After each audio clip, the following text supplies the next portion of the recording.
അസ്സലാമു അലൈക്കും വറഹ്മത്തുള്ളാഹി. അറിവ് പ്രധാനമാണ്.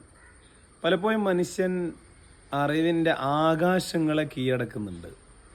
ബുച്ച് വിൽമോറും അതുപോലെ തന്നെ സുനിത വില്യംസും കൃത്യമായി പറഞ്ഞാൽ ഇൻ്റർനാഷണൽ സ്പേസ് സ്റ്റേഷനിൽ 258 ദിവസമാണ് കഴിഞ്ഞത്. അതിനുശേഷം അവർ തിരിച്ചു വരികയാണ്. അങ്ങനെ ശാസ്ത്ര സാങ്കേതിക വിദ്യയിൽ ഉയരങ്ങൾ താണ്ടാൻ മനുഷ്യന് സാധിക്കുന്നുണ്ട്. ബുച്ച് വിൽമോറും പിന്നെ സുനിത വില്യംസും ഭൂമി തൊട്ട നിമിഷം ലോകം മൊത്തം ആനന്ദത്തോടെ സ്വീകരിച്ചു. അതേ സമയത്ത് തന്നെ ആലോചിക്കണം, മനുഷ്യൻ ചെയ്യുന്ന ഏറ്റവും ക്രൂരത, ഫലസ്തീനിലുള്ള പിഞ്ചുമക്കൾ ഞെരിഞ്ഞമർന്നുകൊണ്ടിരിക്കുകയാണ്. അവർ ഈ ലോകത്ത് നിന്ന് ഞെട്ടറ്റ് വീണുകൊണ്ടിരിക്കുകയാണ്.